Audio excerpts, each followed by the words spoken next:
आज के इस वीडियो ट्यूटोरियल में हम बात करेंगे अपने जावास्क्रिप्ट के बारे में, जिसमें आज मैं आपको बताऊंगा क्या होता है पेरेंट एलिमेंट और क्या होता है पेरेंट नोड। दोस्तों, ये पेरेंट एलिमेंट और पेरेंट नोड बेसिकली ये क्या होते हैं कि किसी भी एलिमेंट जो होते हैं हमारे एचटीएमएल के, उनको टारगेट करने का काम करता है। और भी बहुत सारे मेथड्स हैं जिसका इस्तेमाल करके हम किसी भी एचटीएमएल के एलिमेंट को टारगेट कर सकते हैं। लेकिन इसको अच्छे से समझने के लिए इसका जो होता है, एक मैंने वेबसाइट से जो इसका एक मैंने ग्राफ जो चार्ट निकाला हुआ है। और एक्चुअली मैं सारी चीज़ों को समझाऊं तो सबसे पहले मैं आपको चार्ट समझाता हूँ। चार्ट में मैं आपको एक चीज़ बताऊंगा कैसे जो होता है यहाँ पर एचटीएमएल का जो स्ट्रक्चर होता है वो काम करता है। अगर आप जो होता है यहाँ पे, अगर मेरी जो है प्रीवियस वीडियोस वगैरह आपने देखा होगा तो वहाँ पर सबसे पहले मैं थोड़ा सा आपको यहाँ पे एक अपना जो HTML का एडिटर है, पहले मैं उसको ओपन कर लेता हूँ। यहाँ पर मैं चलता हूँ और आपको दिखाता हूँ कि ये एक्चुअली किस तरीके से हमारा जो HTML लिखे जाते हैं। सबसे पहले देखिए, यहाँ पर हर एक जो भी कुछ भी लिखे जाते हैं उनका एक अपना ओपनिंग और क्लोजिंग टैग होता है। जैसे अगर मैं दिखाऊँ आपको, जो होता है HTML का ये टैग है। HTML का अगर ये यहाँ पे आप देख रहे हैं, ये ओपनिंग टैग है। जस्ट मैं नीचे जाऊँगा तो ये यहाँ पर इसका क्लोजिंग टैग यहाँ पे आप देख सकते हैं। अगर आप जो है किसी भी एक जो है ओपनिंग या क्लोजिंग टैग पर भी आप कर्सर रखेंगे तो ऑटोमेटिक जो उसका क्लोजिंग टैग होगा उस पर ऑटोमेटिक हाइड, जैसे ये देखिए हेड टैग है, और हेड टैग पे जैसे मैं कर्सर रखता हूँ तो इसकी जो क्लोजिंग टैग है वो ऑटोमेटिक हाईलाइट हो जाती है।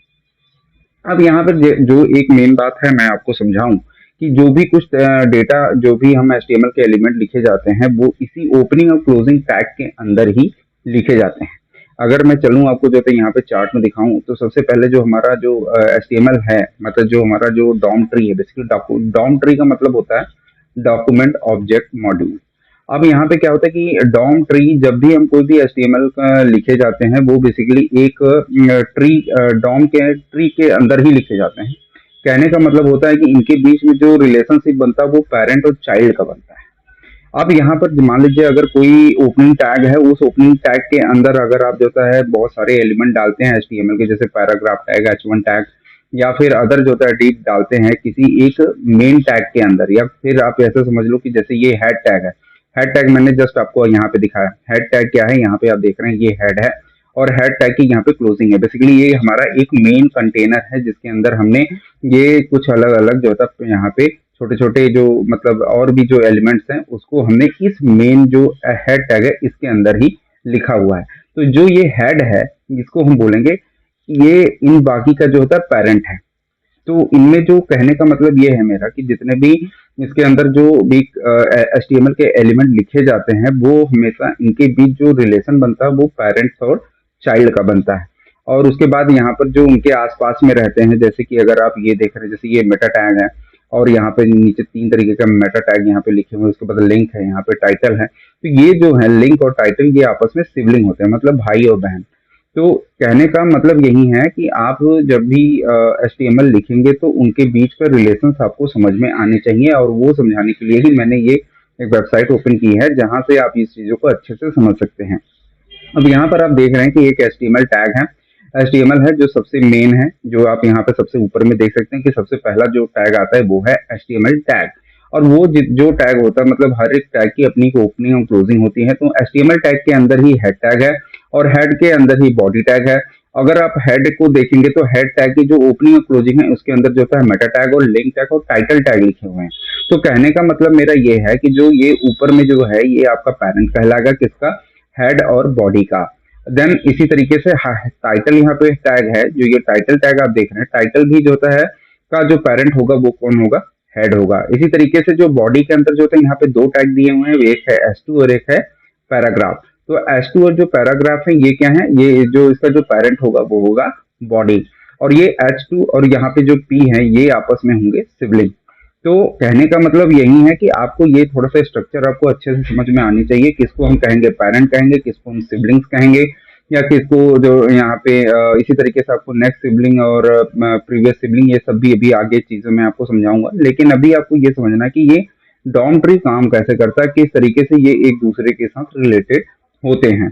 तो अगर मैं यहाँ पे अभी मैं आपको चलूँ तो यहाँ पे आप देखिए, जैसे एक बॉडी टैग है, और बॉडी टैग की जो है यहाँ पर अगर मैं थोड़ा सा कर्सर को नीचे लेके चलूँ और यहाँ बॉडी पर जो है कर्सर को रखूंगा तो ये ऑटोमेटिक इसकी जो क्लोजिंग टैग है वो यहाँ पे आपको देखने को मिल जाएगा। यहाँ पे अगर मैं बॉडी की देखिए क्लोजिंग रखूंगा तो ये बॉडी की ओपनिंग भी दिख जाएगी।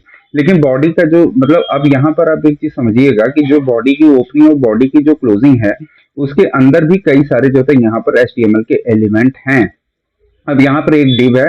अब इस डिव पर अगर मैं कर्सर रखता हूँ तो देखिए इस डिव की जो है क्लोजिंग यहाँ पे रखा है, नीचे है। और इसी तरीके से अगर मैं यहाँ पे पी टैग पर अगर रखता हूँ तो पी की जो क्लोजिंग होगी वो आई थिंक यहाँ पे होगा। ये देखिए यहाँ पे कर्सर हाईलाइट हो रहा है यहाँ पे, तो पी की यहाँ पे क्लोजिंग है। अब ये मैं जो यहाँ पे आप देख रहे हैं जो ये डिव है, तो डिव की क्लोजिंग यहाँ हो रही है और उसके अंदर जो है एक पैराग्राफ आ रहा है इसी डिव के अंदर। और उसके बाद भी एक डिव है यहाँ पे, अगर आप देखेंगे तो ये डिव है और ये भी डिव की क्लोजिंग जस्ट यहाँ नीचे हो रही है। इसके अंदर भी एक H1 टैग आ रहा है। अगर मैं आपसे कहूंगा कि ये जो H1 टैग है इसका जो पेरेंट एलिमेंट कौन सा है, बेसिकली क्या करते हैं इसमें चाइल्ड को टारगेट करके हम उसके पेरेंट को फाइंड आउट करते हैं। तो चाइल्ड बेसिकली ये जो डिव है, क्योंकि जिस डिव के अंदर मान लीजिए आप जिस HTML टैग के अंदर अगर आप कुछ लिखेंगे तो जो उसका आउटर टैग होगा मतलब जिसके अंदर आप लिखेंगे वो उसका पेरेंट एलिमेंट होता है। तो उसको आप कैसे टारगेट कर सकते हैं, तो इसको टारगेट करने के लिए आपको जो है जावास्क्रिप्ट में मेथड होते हैं पेरेंट एलिमेंट और पेरेंट नोड। ये दोनों एकदम सेम काम करते हैं। जो पेरेंट एलिमेंट आपको देगा वही आपका पेरेंट यहाँ पर आपका वो पेरेंट नोड भी वही चीज देता है। लेकिन ये सारी चीजें जो है कैसे काम करती हैं ये सारी चीजों को मैं आपको अभी पूरा प्रैक्टिकली समझाऊंगा। लेकिन उससे पहले मैं आपको अपना इंट्रोडक्शन देता हूं। दोस्तों मेरा नाम है अमित और मैं आप सभी लोगों का स्वागत करता हूं आपके अपने शेयर टेक ज्ञान अमित में। दोस्तों वीडियो अच्छी लगेगी तो प्लीज मेरे वीडियोस को लाइक कर लीजिएगा, चैनल को सब्सक्राइब कर लीजिएगा, बेल आइकन जरूर दबाइएगा। साथ ही साथ दोस्तों यदि ये वीडियो मेरे फेसबुक पेज पे देख रहे हो तो उसे भी लाइक कीजिएगा। तो दोस्तों विदाउट टाइम वेस्ट किए वीडियो को करता हूं मैं स्टार्ट। तो दोस्तों इसे समझने के लिए सीधे चलते हैं अपने स्क्रिप्ट एडिटर के अंदर। और इससे पहले भी मैं चलूं लेकिन मैं उससे पहले एक चीज़ आपको दिखाता हूं और ये काफ़ी यूज़फुल होगा। एक्चुअली मैंने HTML जावास्क्रिप्ट और CSS का इस्तेमाल करके एक मैंने अटेंडेंस सीट बनाई हुई है, अटेंडेंस ऐप बेसिकली आप इसे कह सकते हैं। और ये अटेंडेंस को मैं होता है यहाँ पे एक बार रिफ्रेश कर लेता हूँ और ये जो होता है काफ़ी यूज़फुल हो सकता है आपके लिए भी। और ये काम कैसे करता है मैं इसको एक बार आपको समझा भी देता हूँ। थोड़ा सा मेरा नेट स्लो है तो यहाँ पर मैं आपको समझाता हूँ कि एक्चुअली ये काम कैसे करता है। तो यहाँ पे आप ये देख रहे हैं कि ये जो अटेंडेंस ऐप है, सबसे पहली बात तो इसमें ये खासियत है कि जैसे ही आप जो होता है यहाँ पर लॉगिन करते हैं अपना जिस जीमेल आईडी से, तो उसका जो लॉगिन है आईडी है वो आपको यहाँ पे ये दिखना शुरू हो जाएगी। साथ ही साथ इसमें एक खासियत और भी है कि आप जब यहाँ पर एक्चुअली थोड़ा सा नेट का इशू है तो मैं इसको पहले एक बार नेट को ला देता हूँ और फिर हम आगे डिस्कस करते हैं। तो दोस्तों ये यहाँ पे नेट आ चुका है तो अभी हम यहाँ पे बात करते हैं कि इसकी खासियत क्या क्या है। अब जैसे यहाँ पे आप देख रहे हैं कि यहाँ पे डिपार्टमेंट है और उसके बाद एम्प्लॉय का नेम है, डेट एंड टाइम है। उसके बाद यहाँ पर अपनी फ़ोटो को जो है सेलेक्ट करके आप यहाँ पे अपनी फ़ोटो को भी डाल सकते हैं। अब यहाँ पर मैं एक चीज़ आपको बताऊँ कि इसमें जो इसकी खासियत है, सबसे पहली बात ये है कि अगर आप किसी भी डिपार्टमेंट को सेलेक्ट करते हैं तो उससे रिलेटेड जो एम्प्लॉय होंगे वो उसका जो लिस्ट होगा वो आपको एम्प्लॉय नेम वाले सेक्शंस के अंदर आपको देखने को मिल जाएगा। जैसे यहाँ पे देखिए ये सारी एम्प्लॉय के नेम आ रहा है। अगर मैं यहाँ पर ड्रॉप डाउन को जो होता है मतलब यहाँ से किसी भी डिपार्टमेंट को चेंज करता हूँ तो उससे रिलेटेड जो एम्प्लॉय होंगे उसका लिस्ट जो होता है यहाँ पर आपको देखने को अभी मिलेगा। अभी मेरा थोड़ा नेट स्लो है तो यहाँ पे थोड़ा स्लो काम कर रहा है, बट अभी ये सारी चीज़ें आपको अभी देखने को मिल जाएंगी। और यहाँ पर एक चीज़ और भी है कि अगर आप जैसे ही यहाँ पे अपना डेटा को फिल कर देते हैं, एक बार जब डेटा यहाँ पे फिल कर देंगे, यहाँ पे डेट और टाइम यहाँ पर और इसके बाद एम्प्लॉय नेम को सेलेक्ट करके फोटो वगैरह अपलोड करके सारी चीज़ें जैसे ही डाल करके इन पर जब इन टाइम पर आप जब क्लिक करेंगे तो सारा का सारा जो डेटा है वो आपका जो होता है सबमिट हो जाएगा। यहाँ पर ये देखिए यहाँ पर सारी डेटा आ जाएगी और जब ये डेटा एक बार यहाँ पे सबमिट हो जाएगा तो ये जो ऑप्शंस हैं, ये जो आपका जो डिपार्टमेंट है और जो एम्प्लॉय का नेम है, ये सारी चीज़ें जो है यहाँ पर आपको हिडन हो जाएंगी और यहाँ पर दोबारा आप जो है फोटो को अपलोड नहीं कर पाएंगे। साथ ही साथ यदि आप जब आप दोबारा से जब आप इस फॉर्म को जब आपने आउट के समय पर आप जो है यहाँ पे यूज़ करोगे, जब आप इसको आउट के समय फिल करोगे तो ये जो ऑप्शंस हैं वो हाइड हो जाएंगी। केवल आपको जो है सिर्फ दो ही ऑप्शंस मिलेंगे, एक होगा डेट का और दूसरा होगा टाइम का। डेट और टाइम के बाद आप यहाँ पे सिर्फ फॉर्म को सबमिट करेंगे और देन यहाँ पर आपको आउट वाला जो टाइम है आप एक बार इसको सबमिट कर देंगे तो दोबारा जो है यहाँ पर आप फिल करने के बाद ये सारे जो ऑप्शंस हैं आज के लिए सब जो है यहाँ पर चेंज मतलब ये डिसेबल हो जाएंगे। जैसे कि अभी यहाँ पे देखिए मैंने CNC को सिलेक्ट किया तो यहाँ पर जो CNC से रिलेटेड डाटा है वो यहाँ पर आपको देखने को मिल रहा है। अब मैं आपको एक चीज़ ये करके दिखाता हूँ, मैं यहाँ से डेट को सिलेक्ट कर लेता हूँ और यहाँ पर इसके टाइमिंग को ले लेता हूँ, जो भी अभी जैसे मैं अभी शाम के जो होता है 5 बजने वाले हैं, तो मैंने इसको टाइम को सेलेक्ट किया, यहाँ से जाकर के अपनी फ़ोटो ली। ये एक्चुअली जो है क्या हो रहा है कि मैं एक्चुअली लैपटॉप से कर रहा हूँ, लेकिन अगर आप मोबाइल से करोगे तो कैमरा भी ऑन करने का आपको ऑप्शन मिल जाएगा, मतलब करंट फ़ोटो भी आप डाल सकते हो। और यहाँ से मैं ओपन करूँगा तो यहाँ पर जैसे ही मैं इन पर जैसे ही क्लिक करूँगा तो यहाँ पर जब हमारा डेटा यहाँ पे सक्सेसफुली अगर सबमिट हो जाएगा तो यहाँ पर वो उसका डाटा यहाँ आ जाएगा और आपको एक मैसेज भी यहाँ पे आपको देखने को मिलेगा कि your data has been successfully submitted. इसको और भी थोड़ा सा कर सकते हैं कि जैसे मैं इन पे क्लिक कर दूँ तो ये जो ऑप्शंस हैं वो हाइड हो जाएँ, मतलब थोड़ा सा ब्लर हो जाए, जिससे आपको लगे कि यहाँ पर डाटा का जो है प्रोसेसिंग हो रहा है, तो वो भी आप यहाँ पे क्रिएट कर सकते हैं। और एक्चुअली जब ये डाटा यहाँ पे आपकी सबमिट होगी तो डाटा के सबमिट हो जाने के बाद मैं आपको यहाँ पे देखिए डाटा यहाँ पे आ चुका है, CNC यहाँ पे आ गया। इसमें खासियत ये भी है कि आपका करंट जो टाइम जोन है, मतलब जिस आप लोकेशन से डेटा को सबमिट कर रहे हैं, जिस लोकेशन पे आप फॉर्म फिल कर रहे हैं, उसका लैटिट्यूड और लॉन्गिट्यूड भी आपको मिल जाएगा। यहाँ पर ये आपका लैटिट्यूड लॉन्गिट्यूड भी आ जाएगा, तो आप इससे ये भी गेट कर सकते हैं कि यूज़र ने एक्चुअली डाटा कहाँ से सबमिट किया हुआ है।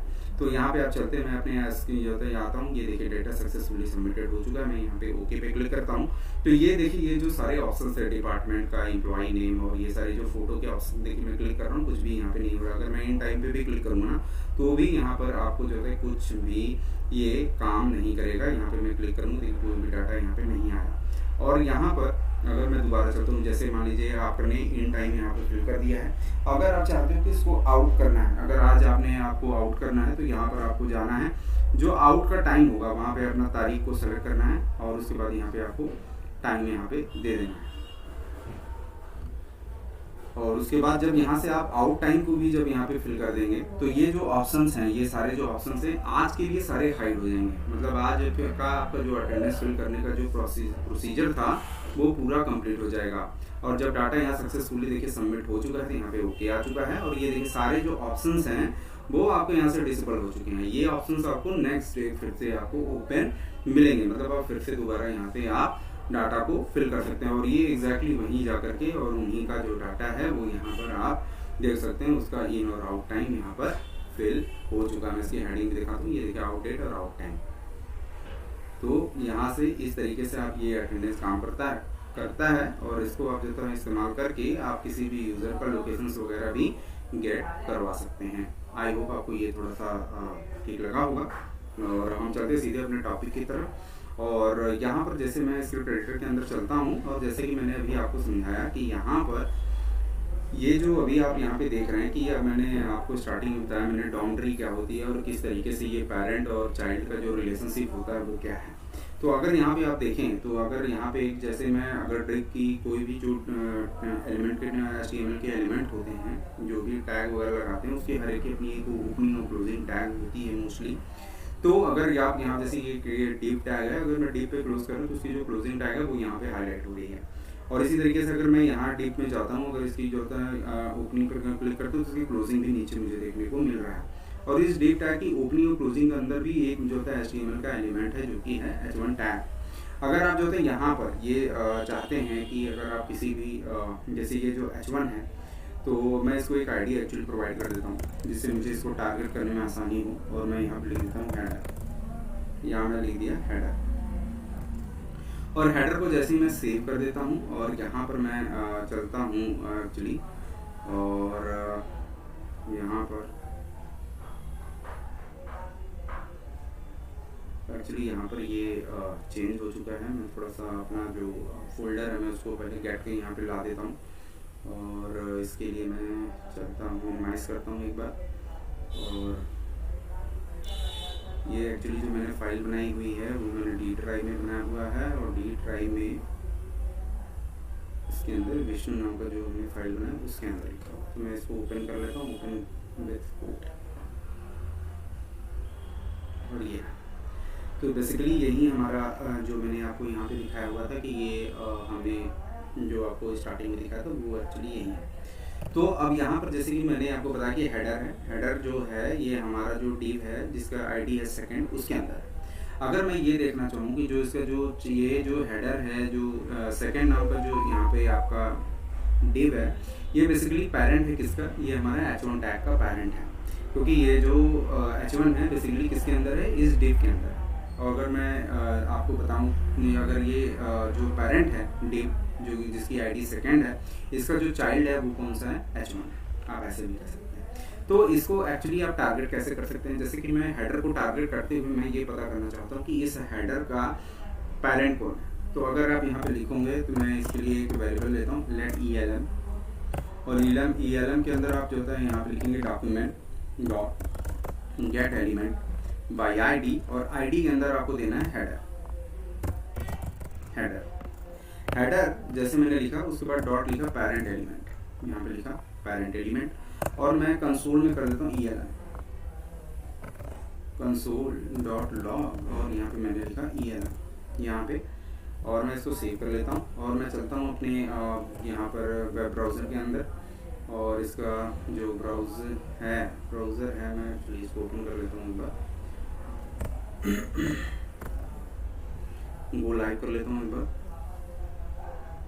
और ये देखिए आपको जो वो HTML का कंटेंट है वो बेसिकली ऐसा दिख रहा है। मैं इसको एक बार जो है यहाँ पे इंस्पेक्ट करता हूँ, जिससे आपको चीज़ें समझ में आएंगी कि यहाँ पे क्या दिख रहा है। और ये देखिए यहाँ पे जो एक बार मैं इसको रिफ्रेश भी कर लेता हूँ, क्योंकि ये जो एरर दिख रहा है 404 का वो वहाँ से हट जाएगा। अब यहाँ पे देखिए मैंने क्या लिखा हुआ, div का जो पेरेंट एलिमेंट है वो कौन सा है, सेकंड उसका जो होता है पेरेंट एलिमेंट है। देखिए इस हेडर का जो होता है यहाँ पे मैंने हेडर को टारगेट किया होता, और हेडर का जो पेरेंट एलिमेंट कौन सा है वो सेकंड है। तो क्योंकि वो जो सेकंड नाम का जो हमने div बनाया हुआ है उसी के अंदर ही मेरा h1 टैग है। तो h1 बेसिकली क्या है, ये आपका जो h1 का जो पेरेंट एलिमेंट कौन सा हो जाएगा, सेकंड। यहाँ पर आपको ये दिख रहा है, लेकिन अगर आपको पता करना है कि सेकंड का पेरेंट एलिमेंट कौन है, और ये जो सेकंड है बेसिकली जो था हमारे ये जो मेन नाम का जो div है उसके अंदर है। तो अब अगर मैं सेकंड को टारगेट करूंगा तो वो देखिए आपको आंसर क्या देगा, सेकंड मैंने लिखा, उसके बाद सेव किया, और इसको हटाना है और यहाँ से मैं हटा देता हूँ। और यहाँ पर अगर मैं चलूँगा तो देखिए उसका जो पेरेंट एलिमेंट कौन सा है वो है मेन, और ये मेन कौन सा है, ये है। तो आप बेसिकली ये चीज़ समझ गए होंगे कि ये पेरेंट एलिमेंट क्या काम करता है। पेरेंट एलिमेंट बेसिकली क्या है कि आप जो होता है जिस में जो भी टैग होगा उसके अंदर जाकर के अगर आप कुछ भी अलग से टैग बनाते हो तो वो जो मेन टैग होगा आपका, जिसके अंदर आपने सब कुछ बनाया हुआ है, बाकी सब टैगों का पेरेंट एलिमेंट होगा। और ये जो पेरेंट एलिमेंट है वो पेरेंट नोड जो होता है बिल्कुल सेम काम करते हैं। अगर मैं पेरेंट एलिमेंट की जगह यहाँ लिख दूंगा पेरेंट नोड, तो ये भी सेम आंसर देगा। देखिए ये सेम वही आंसर दे रहा है, मेन। आपको जो होता है यहाँ पर इसका सेकंड का जो पेरेंट एलिमेंट है वो है मेन। अगर आप यहाँ पे जो टेक्स्ट नाम का जो यहाँ पे है, अगर वो टेक्स्ट को भी अगर आप टारगेट करते हैं, यहाँ पे लिखते हैं टेक्स्ट, तो इसका भी अगर पेरेंट नोड पता करेंगे तो ये भी किसके अंदर है, ये जो पेरेंट एलिमेंट, ये जो पैराग्राफ है वो किसके अंदर है, वो भी मेन के अंदर है। तो जो ये पेरेंट नोड भी आपको जो आंसर देगा वो भी देगा मेन।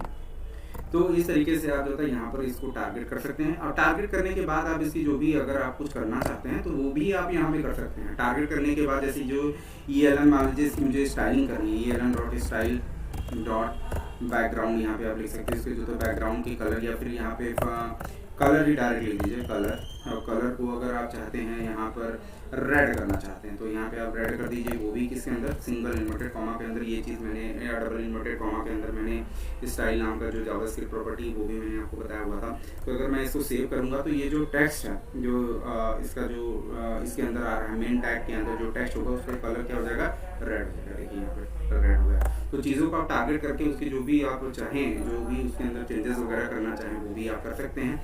पेरेंट नोड आपको मैंने बता दिया कि सेम वही काम करता है जो पेरेंट एलिमेंट करता है, लेकिन पेरेंट एलिमेंट जो होता है पेरेंट नोड में थोड़ा सा डिफरेंस होता है। आउटपुट तो आपको वो जो सब कुछ सेम ही देगा, लेकिन अगर जो पेरेंट एलिमेंट का इस्तेमाल करते हैं और किसी भी उसके जो इस्तेमाल करते हैं और किसी भी HTML के एलिमेंट को टारगेट करते हैं जिसका कोई भी पेरेंट नहीं है, तो वहाँ पर वो नल दे देगा। अगर आप पेरेंट नोड का इस्तेमाल करेंगे तो वहाँ पर वो कुछ न कुछ आपको रिटर्न देगा, लेकिन नल नहीं देगा। तो पेरेंट नोड और पेरेंट एलिमेंट आपको जो सही लगे आप इस्तेमाल कर लीजिए, दोनों का आउटपुट सेम है। आई होप आपको ये चीज़ें समझ में आ गई होंगी। वीडियो अच्छी लगी तो प्लीज़ चैनल को लाइक और सब्सक्राइब कर लीजिए, क्योंकि जावास्क्रिप्ट से लेकर के मैं इसमें HTML CSS और वेब प्रोजेक्ट वगैरह भी सारा कुछ कराऊंगा, जैसे कि मैंने आपको अभी डेमो में दिखाया। और भी ये सारी चीज़ें जो होता है, काफ़ी सारी जो यूज़फुल चीज़ें हैं वो मैं अपनी वेबसाइट पर भी रखूँगा, जिसको आप जो है फ्री में डाउनलोड कर सकते हैं। तो आगे चलना हम जो है मिलते हैं अगली वीडियो में। तो आज के लिए बस इतना ही, मिलते हैं अगली वीडियो में। नमस्कार।